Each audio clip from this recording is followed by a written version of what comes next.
trying to navigate the modern world, especially while holding on to deeply held beliefs, maybe within your faith community, it can feel really challenging, can't it? Absolutely, like sailing in a storm sometimes. Yeah, exactly. So much information, so many different voices pulling you. Yeah. It's easy to get tossed around, maybe even pushed towards, extremes on either side. Wouldn't it be great, though, to find something, a resource maybe, that offers a bit of clarity, like a steady hand helping you stay the course without going off the deep end into rigid stuff or getting totally lost in all the modern noise? Well, funny you should say that. Today we're doing a deep dive into something that might just fit that bill. It's an online thing called Epistles, and actually one of you, a listener, pointed us towards it. Oh, excellent. Okay, so Epistles, and just so everyone's clear, our source material for this deep dive is pretty specific, right? That's right. We're focusing primarily on the About Epistle section from their own website. You can check it out yourself at www.epistles.online. Okay, and this is really key.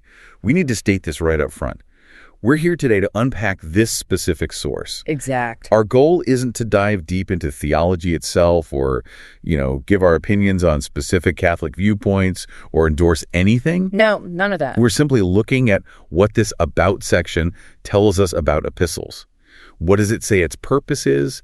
Who does it say is behind it? What's the approach, as the creator presents it? We're exploring the source through its own self-description. Right. So let's get into it. Okay, let's unpack this. Well, the first thing that really jumps out looking at how this About Epistles section introduces itself is how clearly it defines what it is right from the get-go. How so? It uses this specific term, personal apostolate. Personal apostolate, right? What does that signal based on the source? Well, it signals it's not some big, complex organization. It's not presented as, a formal church body or institution with lots of layers. Right. Not the Vatican, not a diocese project. Exactly. The source immediately sets it up as a singular individual effort.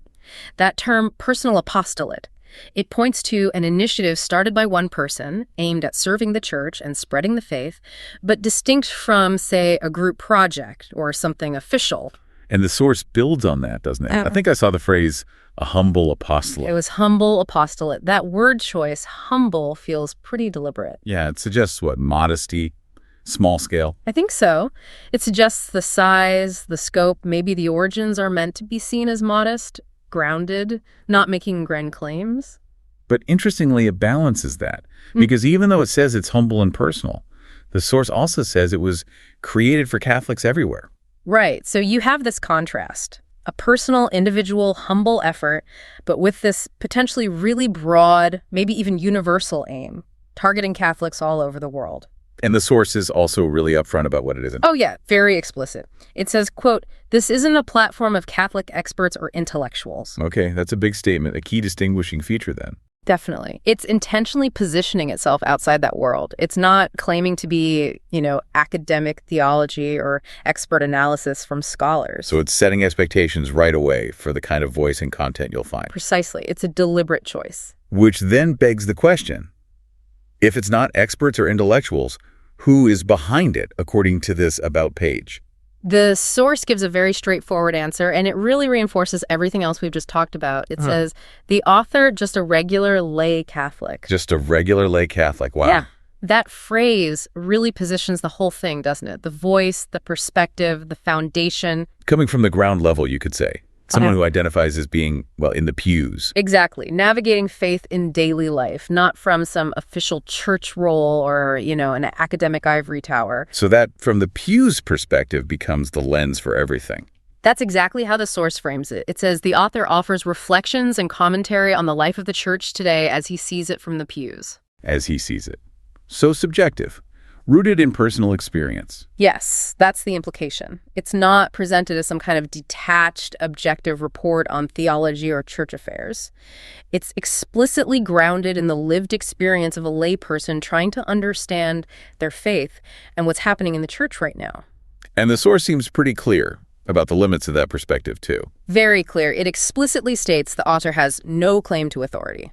Okay, so not pretending to be a bishop or a theologian speaking officially for the church. Not at all. Or claiming some special insight or infallible interpretation. The source says they simply share thoughts and observations. Which reinforces that personal, non-official, humble vibe we talked about earlier. Right.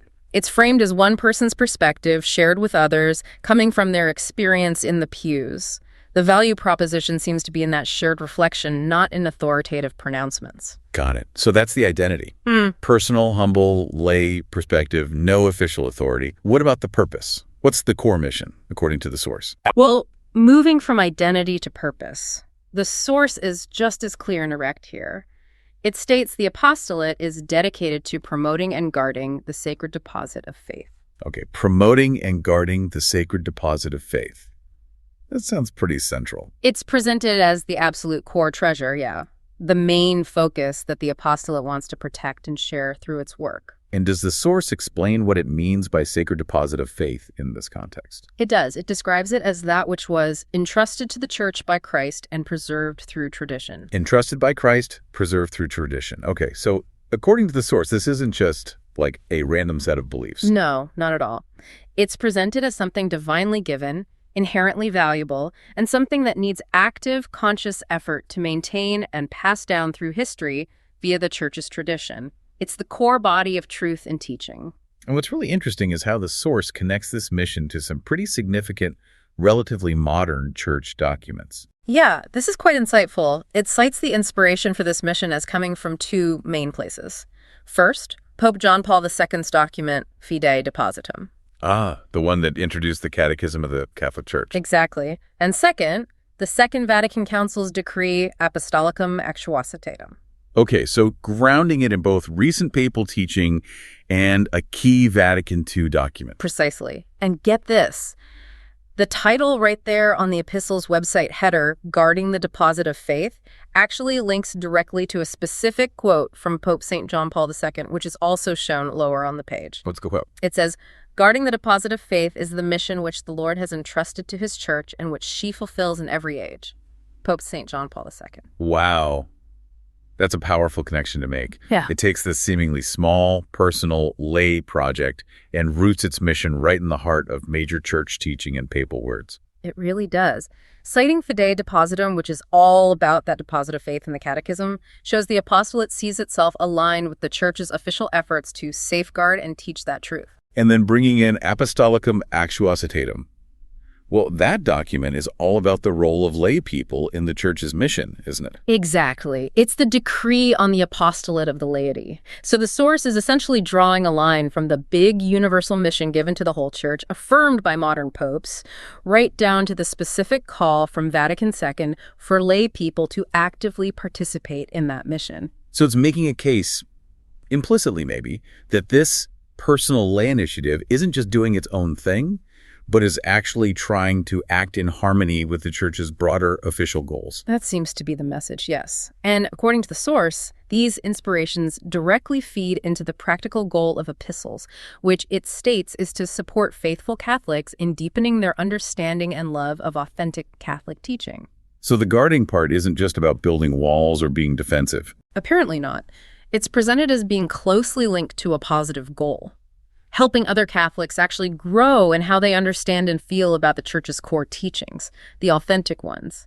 It sounds like it's about building up, strengthening, not just fending off threats. Which brings up a good point. If the mission involves guarding, what exactly is it guarding against? Why is guarding needed in the first place, according to this source?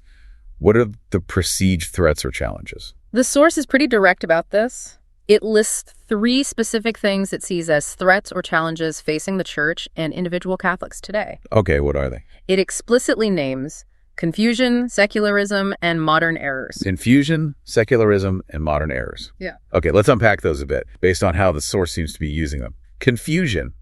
That can mean a lot of things, right? Yeah, maybe conflicting messages within the Church, different interpretations of teachings, or just the sheer noise of information overload today, making it hard for a regular Catholic to know what's what. Could be all of that. And secularism. That seems clearer the trend where faith gets pushed to the sidelines of life. Right. The pressure to live as if God doesn't matter for daily life or morality or society. And modern errors. That sounds like specific ideas or philosophies the author sees as clashing with Catholic teaching. That seems to be the implication. Ideas, maybe moral views, maybe even certain theological trends circulating today that, from this lay perspective, seem to undermine the deposit of faith or authentic teaching. And the source doesn't see these as isolated problems, does it? No, it connects them. It links these challenges back to what it calls the ongoing crisis of faith affecting so many around the world. So it's framing confusion, secularism, and modern errors as symptoms or maybe causes of this larger ongoing crisis. Exactly. From the perspective presented in this source, Epistles sees its guarding mission as a direct, relevant response to this turbulent situation facing the church globally. Its work is positioned as helping individuals stand firm within this crisis. Okay, so we've got the identity, humble, personal lay. We've got the mission, promoting and guarding the deposit of faith, inspired by church teaching, in response to a crisis marked by confusion, secularism, and errors. So how does Epistles actually do this? What kind of content does it offer? The source says it pursues the mission through carefully crafted articles, reflections, and resources. Carefully crafted. That suggests some intention, some thoughtfulness behind the content. Yeah, it implies they're putting effort into the quality, maybe the precision, perhaps the depth of what they publish. It's not just random thoughts, but material shaped for that purpose. And does the source give examples of specific topics or areas it focuses on within those articles and reflections? It does. It specifically highlights, and I'm quoting again, traditional Catholic practices such as the traditional Latin Mass, prayer, fasting, and solid apologetics. Okay. Traditional Latin Mass, prayer, fasting, and apologetics. That's a specific set of focal points. It is. Let's look at that selection. Highlighting the traditional Latin Mass, the older form of the Mass, signals a clear reverence for historical liturgy and continuity with tradition. Right. And prayer and fasting. Those are pretty fundamental spiritual disciplines. Absolutely. Time-tested ways to grow spiritually, maybe push back against secular influences or personal weaknesses. And solid apologetics. That's about defending the faith, right? Giving reasons for belief. Exactly. Providing reasoned arguments and evidence for Catholic teachings.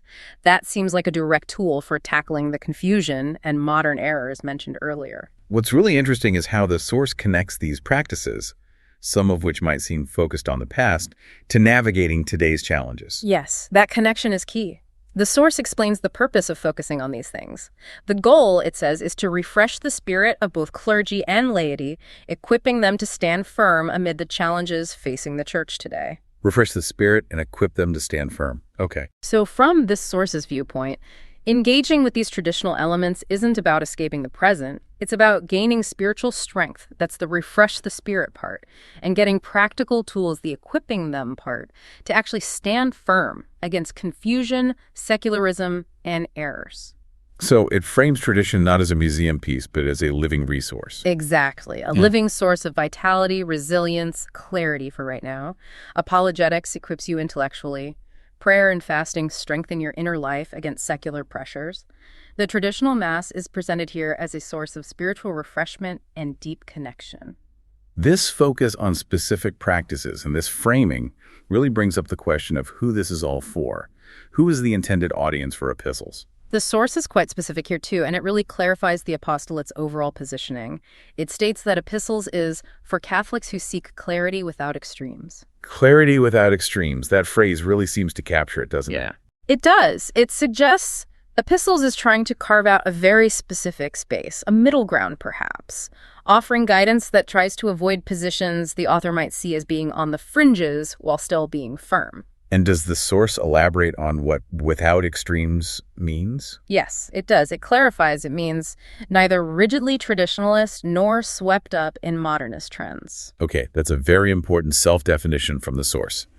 Neither rigidly traditionalist nor swept up in modernist trends. It's crucial. It's saying that even though it values and highlights traditional practices like the Latin Mass, it's not identifying with what it labels rigidly traditionalist. And at the same time, it's pushing back against or separating itself from what it calls modernist trends. Right. So it's clearly trying to walk a specific line. On one side, distinguishing itself from maybe more severe or critical forms of traditionalism. Forms that some might see as maybe too backward-looking or cut off from the current church. Perhaps. And on the other side, it's rejecting adaptations to modern culture or thought that it sees as compromising or watering down core Catholic teachings. So what's the positive vision then? What's the ideal position it's aiming for? The source sums it up nicely. It describes the desired position as Just grounded, faithful Catholicism trying to hold fast to the deposit of faith. Grounded, faithful Catholicism trying to hold fast to the deposit of faith. That paints a clear picture. It really does. Grounded in reality and tradition, faithful to the teachings, and the ultimate anchor isn't some faction or trend, but the deposit of faith itself, that core truth from Christ. So it's presenting itself as a resource for Catholics who maybe feel uncomfortable with the poles, unrepresented by what they see as extremes. That seems to be exactly it. For those looking for a balanced yet firm approach that stays rooted in the core perennial teachings, it speaks to a desire for stability, maybe, amidst all the perceived turbulence. That makes a lot of sense, especially thinking back to the confusion it mentioned. Confusion can push people towards simple, maybe extreme answers. This is offering an alternative clarity without those extremes. A path that aims to be both faithful and balanced. Okay, so for listeners who are intrigued by this description, how can they engage with epistles? Where do they find it? Well, as we mentioned, the main place is the website, www.epistles.online. That's EEPISTLES.online. And the source says it's not just written stuff, right? There's audio, too. Correct. It explicitly states a podcast is also hosted for those who prefer to listen on the go. Good to know. So options for reading or listening, that definitely broadens the reach. And it seems designed to be shared. The source highlights this. Right there on the About page, it lists a whole bunch of sharing options. Like what?